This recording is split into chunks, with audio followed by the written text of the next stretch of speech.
heard Namaste once more. Thank you for joining. Followed by Mrs. Fiona Kirkwood.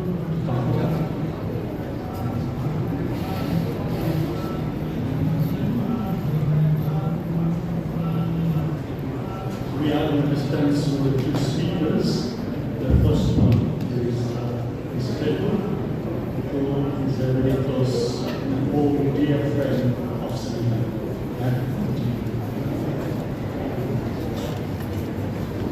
Good afternoon, everyone. We're here for a very sad event, and I didn't know that I would be able to come here today because my husband has had cancer, prostate cancer, and just had severe treatment for radiation, and he's actually not very well at all at the moment.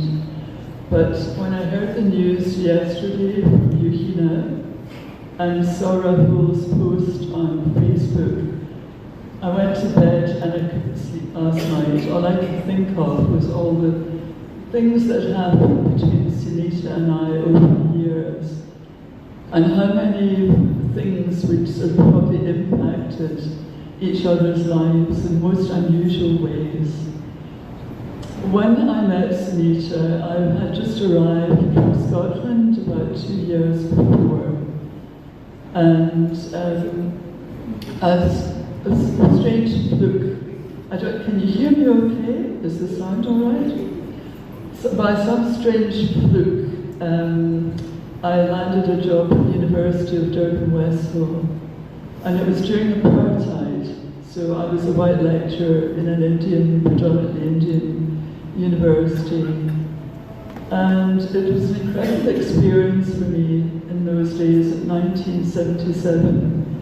Sunitha at that time was a ceramic assistant in the Department of Fine Art, and for whatever reason, very early on we gravitated towards each other, and she used to invite me into her office to eat burpati and various different sweetmeats, Indian sweetmeats, which I got. I mean, it was really quite intriguing for me because I'd never in Scotland had anything, experiences like this. And then she decided to take me home to meet her parents and her family.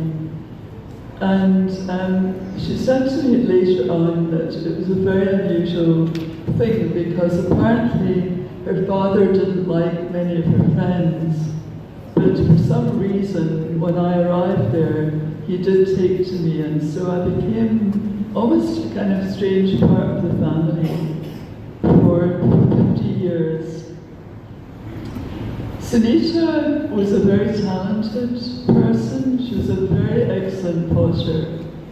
And I've still got beautiful bowls and some beautiful casserole dishes and mugs and various other things that she made. Her use of glazes was exceptional at that time, beautiful colours.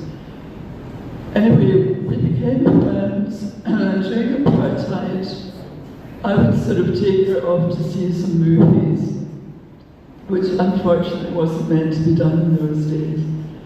And I always waited to see if we would be thrown out or not, but nobody ever did that, so we managed to see a lot of movies together in movie houses. Our lives continued to cross. We were both at UDW to the early 80s.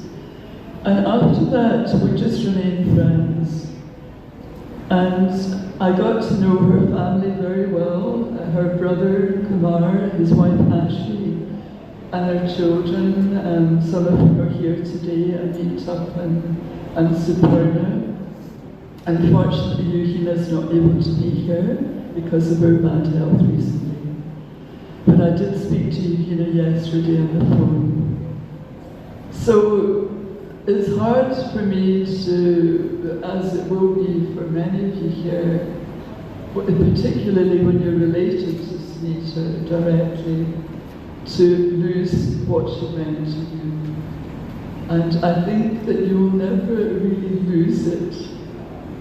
It will just be placed in a different way in your heart and in your mind. We don't forget, and I think we'll always carry Sunitha's spirit with us wherever we go. I certainly shall. I was in touch with Sunitha about 3 weeks ago on WhatsApp, and I knew that she'd been ill again.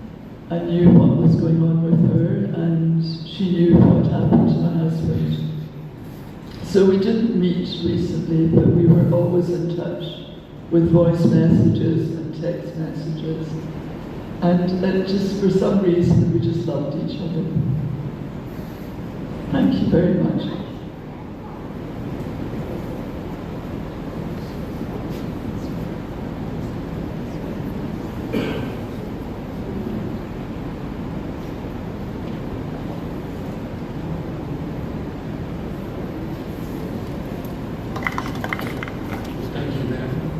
Those kind of words and following through from early days to now. Ladies and gentlemen, I wish to call upon Mr. Rahul Rupanan, the nephew of Sunitha, to say a few words and also to visit a message from the aunt who is in Australia. Because of course she couldn't fly down obviously. But yeah, she is going to be strong. I hope please come forward.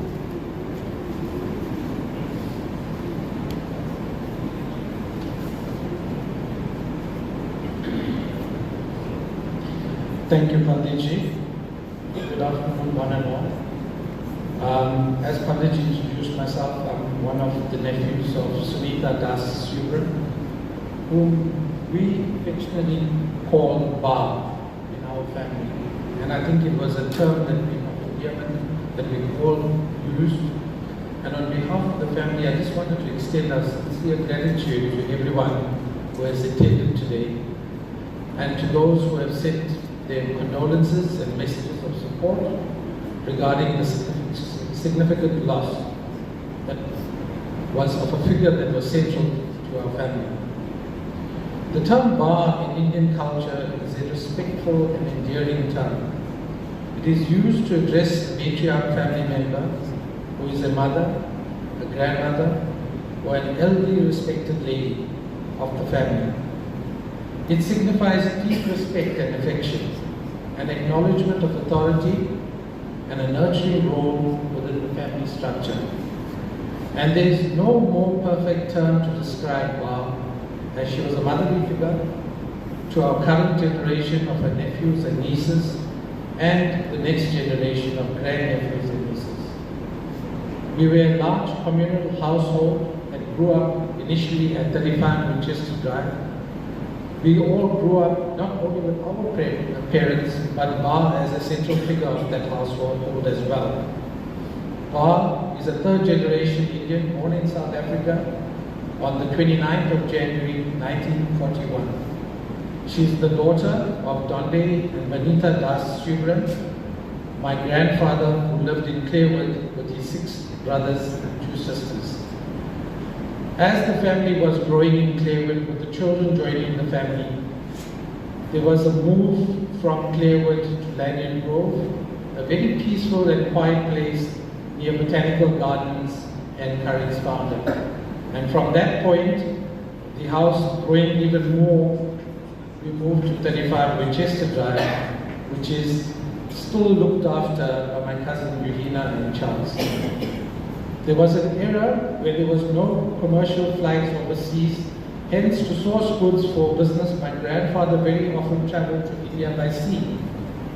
During one of those trips, he was introduced to by our harmonium supplier to our grandmother, Vanitha Das, from Guwahati in Assam. He got married in India during 1939, and it was on 29 January 1941 that their first and eldest child, Sunitha Das Sewbaran, was born. Ba studied when she grew up at the Durban University of Durban West Coast for 1 year in 1962. Thereafter, completing her studies in fine arts in India. After spending some time in India, she returned to South Africa on the 25th of June 1970. On her return, she joined UDW as a member of the Fine Arts Department, and my first mesmerizing exposure to her work as a child was in the field of pottery. I often asked her to let me try my own hand at mastering the use of clay, which she happily obliged. She was always a devout Sai devotee and committed her time in service of the Sai movements in South Africa and India, having spent time residing in the ashram in India as well. She organized Sai satsangs regularly and became a member of the movement here in Durban. Her deep philosophical and religious values were expounded to the family daily. She had a caring nature and right from her passing had time to call each and every family member whenever she had an opportunity to do so.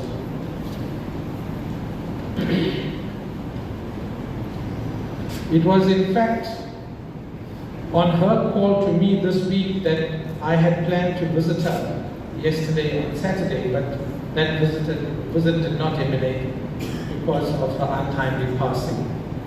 I was on my way to Reservoir Hills, but unfortunately she passed away before I arrived, whilst my father was at the entrance of the family home. Winchester Drive will feel empty without her motherly presence, despite the families all moving out of Winchester Drive. My cousin Eugenia and Charles, as I mentioned, and their beautiful family have settled there and maintained the home after marriage. And they kindly took care of Bar at Winchester Drive over all these years, seeing to her needs and giving her the comfort she needed in her older years. For this, we are ever thankful for their generosity and compassion shown to Bar. Thank you, Charles, Eugenia, and all that gave her the care that she needed. Bar was extremely resilient and bounced back from so many health incidents in this last few years. And every time she came back home and she was back to normal, we almost regarded her as a superwoman. Every time she returned, she was back to normal, and yesterday she passed away peacefully at home whilst in bed. The Bhagavad Gita in the 2nd chapter, verse 20 states that the soul is neither born nor ever dies. The verse emphasizes that the soul is without birth, immortal and ageless, and it is not destroyed when the body is destroyed. The concept is the central teaching of the Gita, which has been repeated in various Vedic texts. The Gita represents death as a mere change of form, not an end, and the soul's eternal nature is a guiding principle for understanding life and death. In this context, I would like to wish Bar eternal peace or moksha and illumination in the soul's journey beyond her physical form here before us into the next realm. Namaste, thank you. Before I leave though, I would like to read a message from my aunt in Sydney, the youngest sibling to Bar, Pratima, and she's sent a message from Australia and she's asked that we read it out today at the funeral. And the message goes as follows. Today I send my love from far away as we say goodbye to my dear sister Sunitha, our beloved Bar. She was the oldest of 6 siblings and I was the youngest. In many ways, I grew up looking up to her, learning from her and being guided by her. To us, she was always Bar, which in Hindi means big sister, and she truly lived the role with love and warmth. Bar had a beautiful creative spirit. She worked in the arts department of Durban Westfield, teaching pottery, and she made some of the finest ornaments. I am lucky to still have some of them, and every time I see them, I think of the talented hands and her gentle patience. When I was a teenager, she would take care of me and take me to university and try to teach me how to turn a simple lump of clay into a masterpiece. Sadly, I never had the talent. I usually came home with clay all over my face, but we laughed on much, and those were the fun days I will always remember. She also helped me in another way when I was young. Being tall at 1.756 meters was not always easy for a teenager girl, but Bar taught me to stand tall and walk with confidence. almost like walking a catwalk. That confidence stayed with me for the rest of my life. Even though I left South Africa 45 years ago, the bond between sisters never faded. I will always treasure the times she came to visit me and the memories we created together. Today, we remember Sunitha, our bar, who lived a long life of 85 years, filled with creativity, laughter, love, and family. Though I cannot be there in person today, my heart is with all of you. Goodbye, my dear bar. Thank you for the laughter, the lessons, and the memories. You will always live in my heart. Thank you.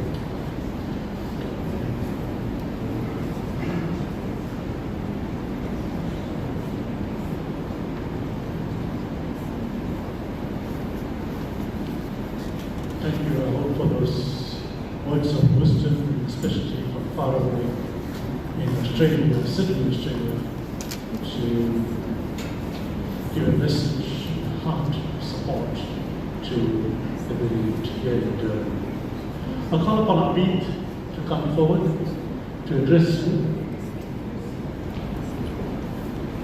Abid is the Yajman, the son, and a whole lot of other things that I call him, but I always look up to him.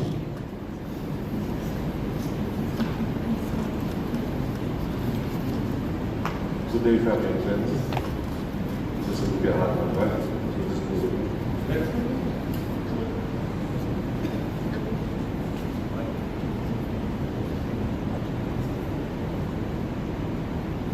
People think that I'm the soldier in this family, but I'm not. She was a soldier. At 85 years old. At 85 years old, in and out of hospital, multiple organ failures, and I'm still coming home and talking about the grandchildren, my nephew, nieces. Her heart was full of love, and she's going to be missed by all of us. And okay, here we go. Mom always wanted me to be the Sri Sakti Science School in Jashanti. And I remember we had an interview with Sri Sakti Sai Baba, and she said to him, I wanted a son, and he gave me one. For some reason, he turned out and said, yes, I gave you a son, but he can't be in my school because he got no respect and discipline. So, you know, it was heartbreaking for her. But anyway, Mom was a remarkable role model, a highly intelligent woman who was also the head of the finance department of Electoral. Was she the head of the finance department? No. Okay. I think I'm going to mix up. Yeah. She has always imparted great wisdom and wealth of knowledge upon her family, encouraging us to always try to do our better in life. Mom leaves behind a daughter called Samuel, a son called Yari and Charles, her nephews, nieces, Yuina, Kapan, Sukana, Rahul, Rajna, Shimon, and her grandchildren, Arya, Ahana, Advay, Maya, Kitty, Dia, not forgetting my nieces in India, Adia and Adiza. Mom loved her family, and there were days, I think when she was about 69, close to 70, she says, I think I'm going to beat my parents' age. And I think both my grandmother and grandfather passed away in their early 70s, if I'm not mistaken. And she did. At 85 years old, she still came out, walked, sat with us, go, cracked a joke down in bed, you know. And yeah, I just want to say,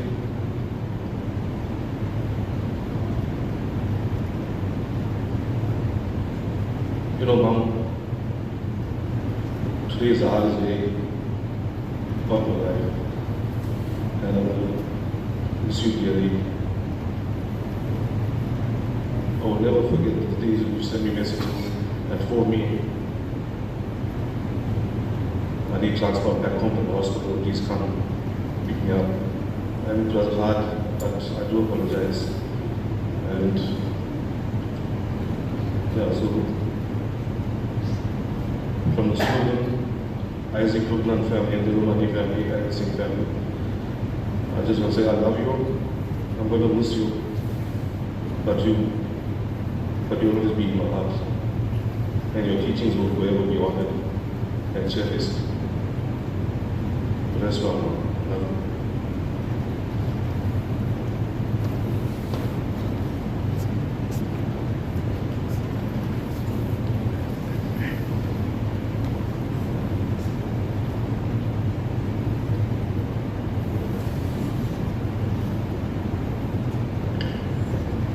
Thank you, Vince. Bring that down. We have another speaker who's a friend, a neighbor, a family member, Dickie Singh. She will say a few words. Please come forward.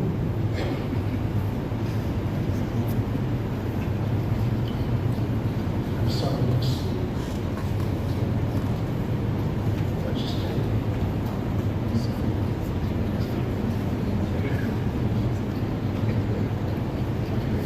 Mr. Singh, please. Thank you.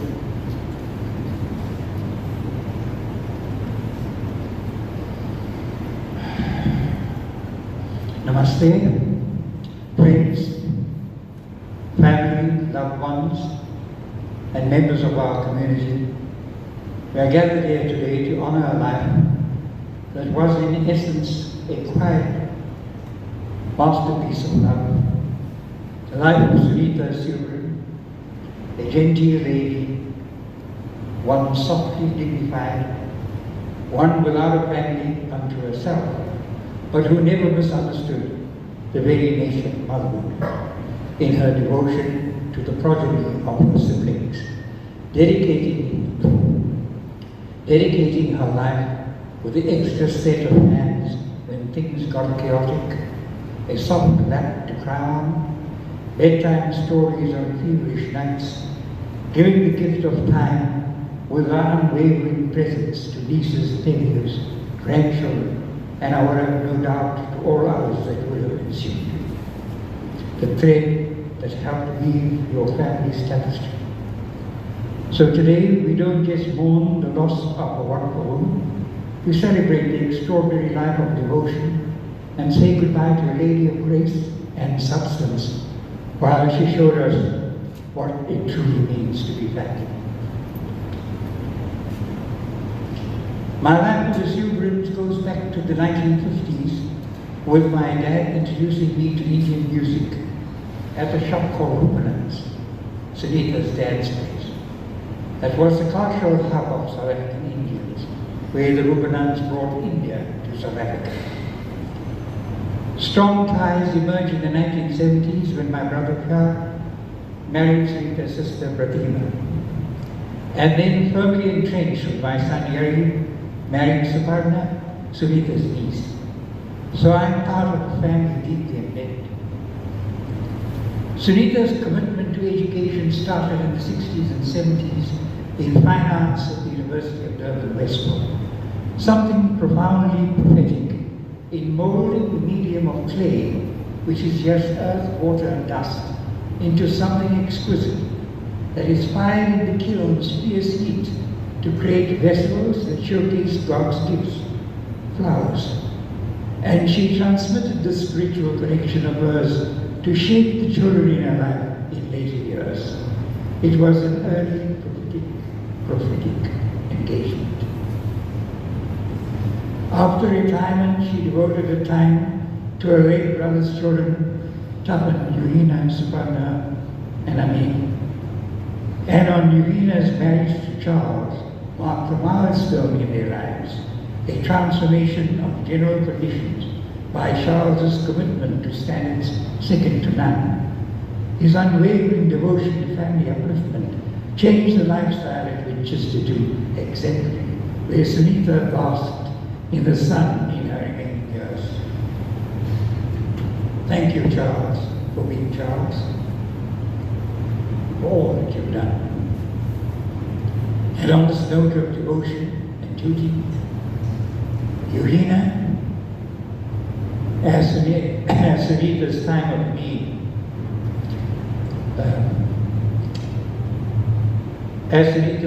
need, does not go unnoticed with all your devotion. You spared nothing to make her life comfortable, always. Thank you. Sunitha's later years were marked with the dogged perseverance to live with her many near-death experiences. I do recall my son Gary delivering her to hospital to his aunt, Dr. Shami Maharaj, who sits here with us today. With Shami's dedication to medicine that precedes her, she pulled her out of harm's way always. Thank you, Shami. The fabulous that she did great good to you. As an observation, people of all walks of life did reach out to Sunitha for her kind, mature advice on any aspect of life. My wife Hannah will sorely miss her many conversations with her. And my daughter Jasmine had a special bond, spiritual bond with her as well, both sharing the same birthday. With your caring and compassionate soul for the young and the old, your humility within your impeccable reputation, you must be singing with the angels in heaven by now. To encapsulate the unforgettable embrace of one who has left behind a legacy committed to family and society, I quote from Anonymous, "The tide recedes but leaves behind bright seashells in the sand. The sun goes down but gentle warmth still lingers on the land. The music stops, yet it echoes on in sweet refrain. For every joy that passes, something beautiful remains. Dear Sunitha, you will embrace the many souls you touched for a very long time. We say goodbye from Sharon, my sparing siblings, and may your soul rest in peace. Thank you.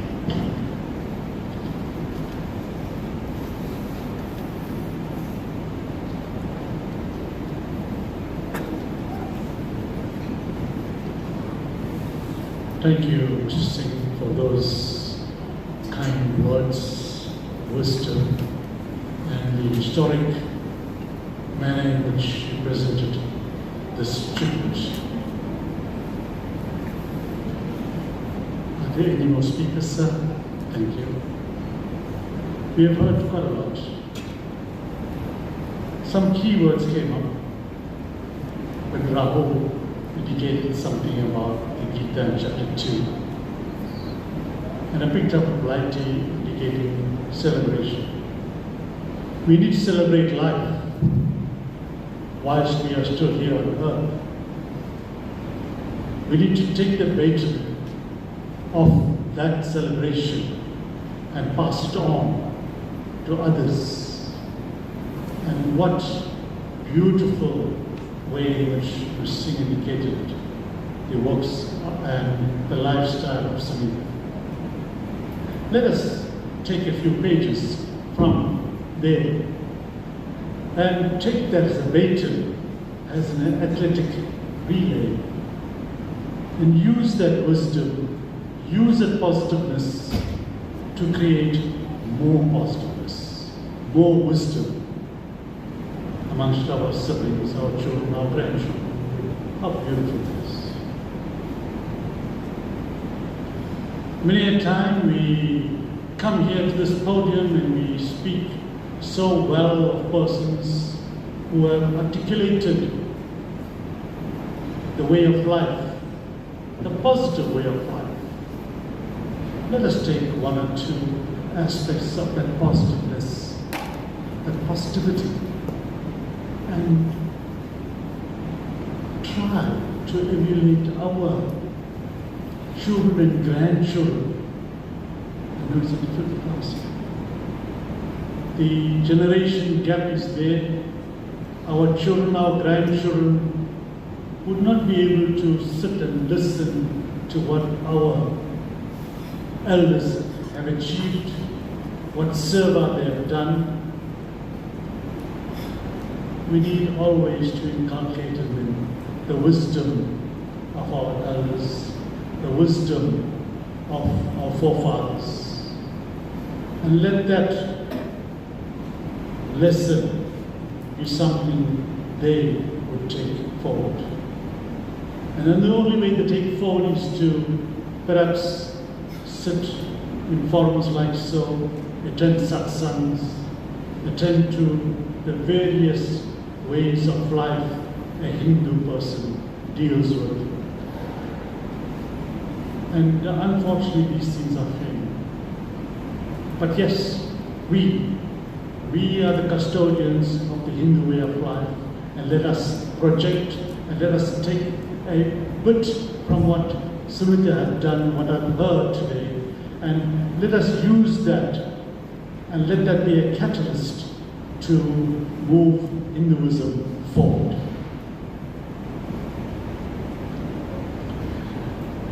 Ladies and gentlemen, my task now is to look at the prayer, look at the passing of Sunitha as a positive era, a positive area where we can take away something from it. I shall allude to what Rahul mentioned, chapter 2 of the Bhagavad Gita.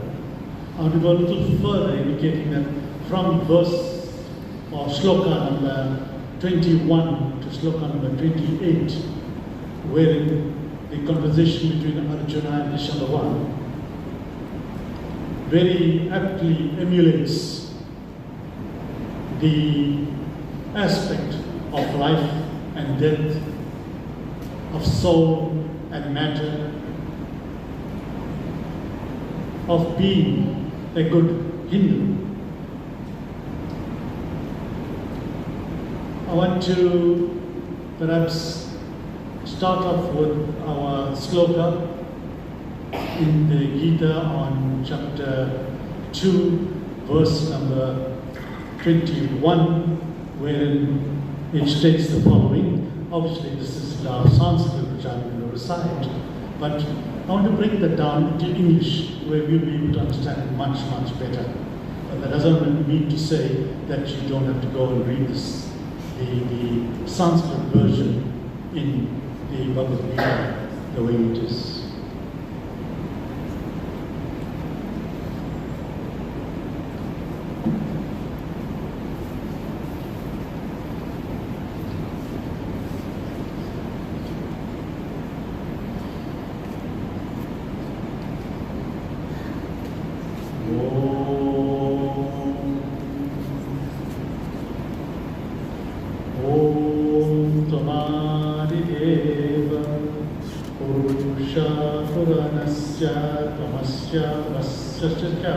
Param Nigatam Vedasi Vidyam Cha Param Cha Dhama Vatatam Vishwam Anandarupa. The sloka in English means Almighty God, who has been with us since creation, who is a supreme treasure in this vast universe. You are the knower, the knowledge, and the final resting place for all beings. You are the infinite presence in whom all things are. You pervade the entire universe, Paramatma. We seek courage, fortitude, and shelter in you. Om Vasansi Janani Yata Vihaya Navani Grinati Naro Parani Tata Sharirani Vihaya Chirhani Nayani Sanyati Navani Devi. Just as a person discards an old garment and puts on one that is new, so too the soul leaves the body at death and takes on a new one. The soul does not perish with the body.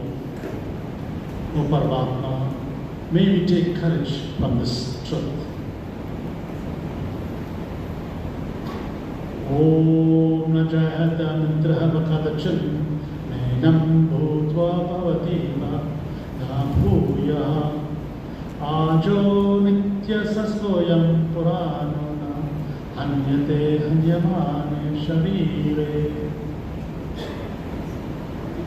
This sloka alludes to the soul.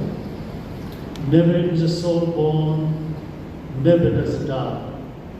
Unborn and eternal, beyond times gone by, or yet times to come. The soul does not die when the body dies. May we understand this truth, O God. The soul and the body had come together during the time of gestation in the womb of a mother. It was a time of an unmanifest state.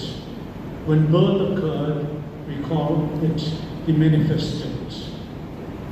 That amalgamation of the soul and body remained right through until we say death occurred.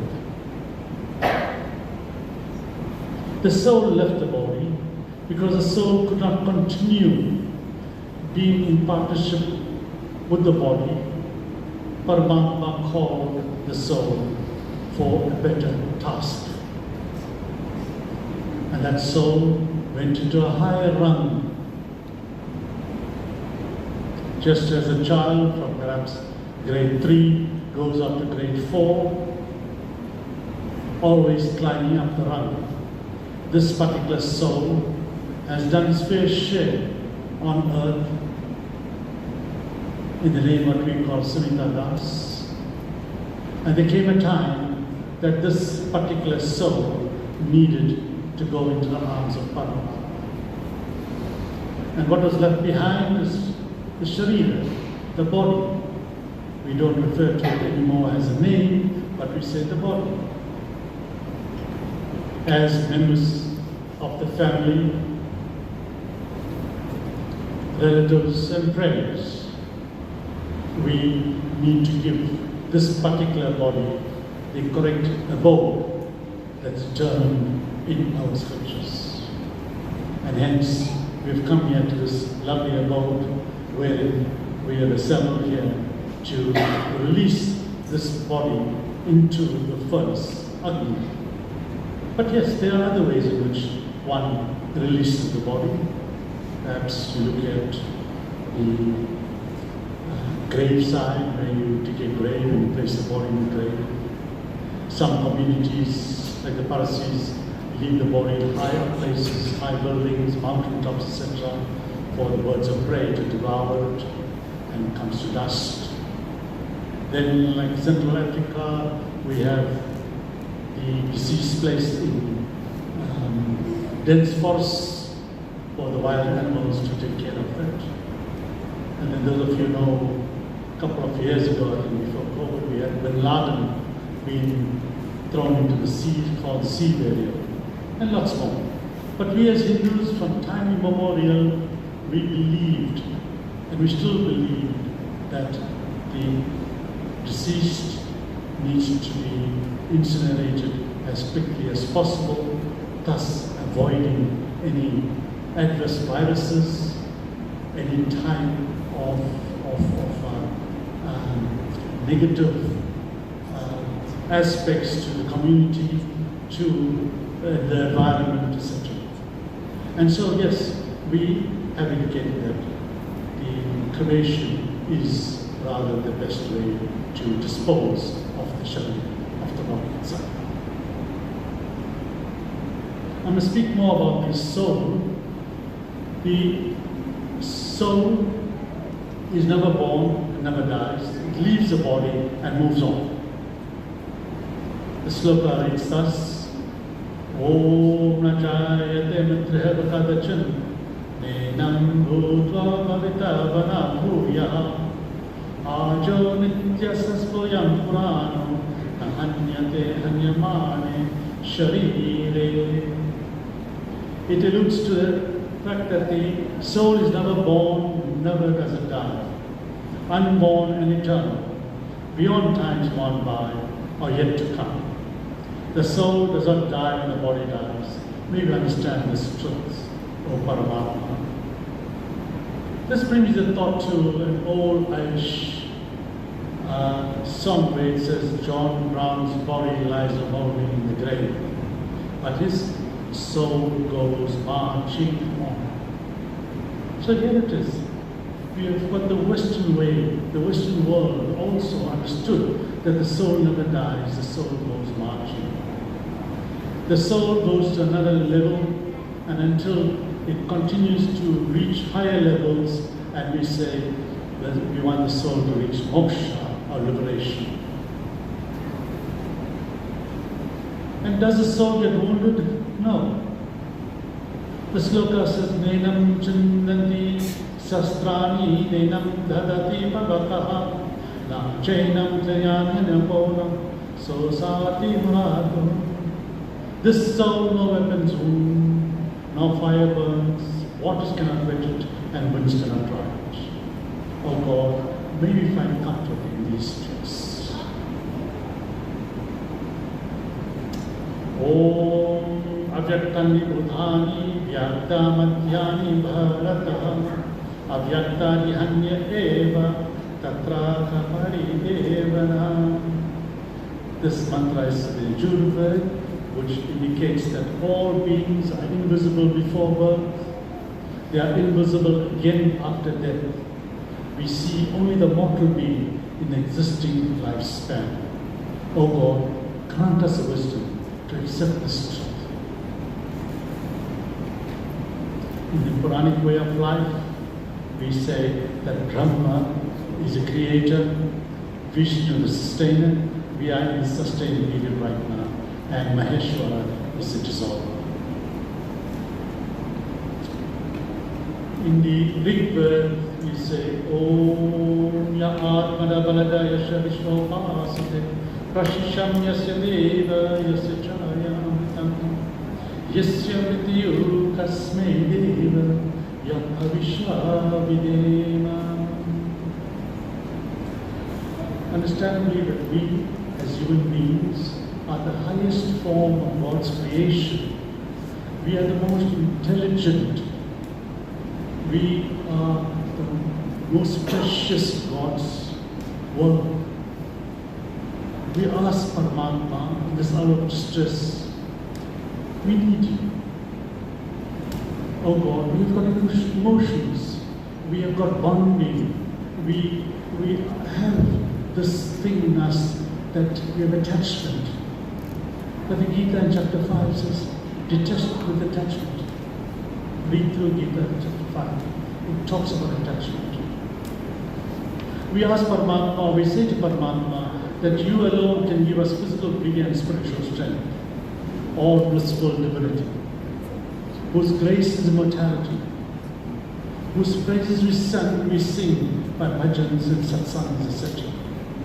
We offer our humble prayer and entreat you, Lord, to listen our song.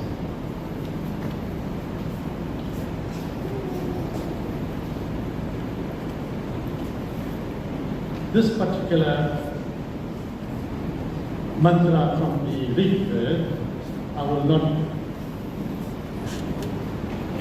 not recite it in Sanskrit, but I will recite it in English, and I want you to repeat after me the English version, wherein you are giving your blessings to our dear soul who has left us.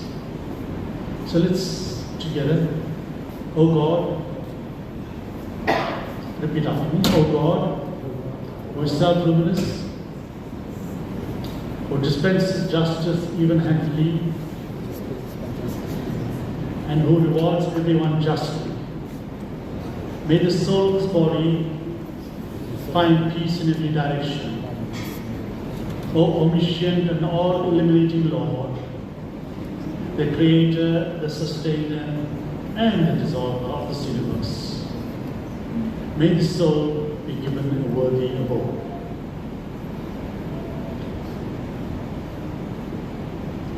Om Eka Eva Shukramano Nihanto Yatiha Sharirani Samannasham Sarvavama Yati Gachati. In conclusion, I will say, Almighty God, all material things perish with the death of this body. It is only one's good deeds, dharma, that remains with the soul after death. May this dharma never be allowed to perish. O Supreme Spirit, lead us one to truth, from darkness to light, from death to immortal bliss. O Mastu Ma Sattamaya, Tamastu Ma Jyotirgamaya, Mithyo Ma Tam Gamaya. Om Shanti, Shanti, Shanti. I ask immediate family members to assemble around the casket and offer your last flowers to the beloved.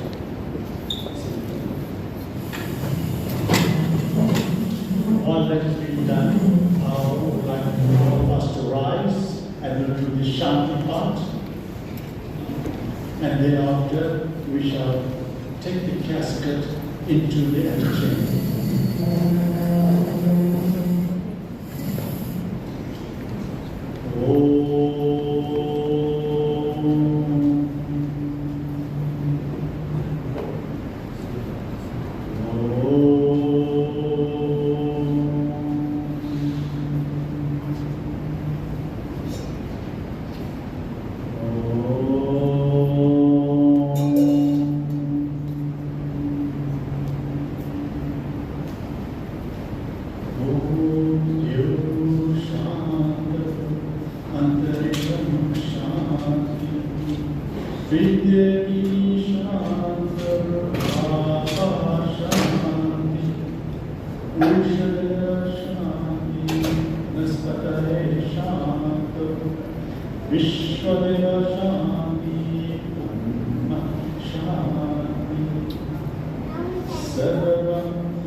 Is a howling being done at the home on Winchester Avenue at about between 7 and 7:30 this evening, which will last about half an hour. And there will be howlings being done tomorrow on Monday, and the last third day howling will be done on Tuesday, slightly earlier, beginning at about 5 o'clock. And supper will be served. I thank you very much for being in attendance today, and the family members wish you well, and please drive home safely. We shall meet again around 7:30 this evening. I thank you. Namaste.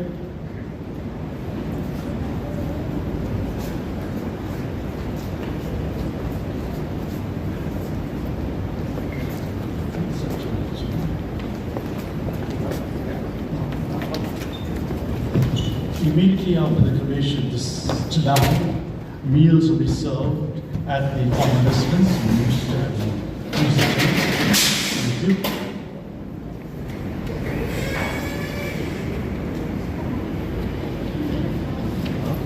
Immediately members of the family, you head to the antechamber for the last rites.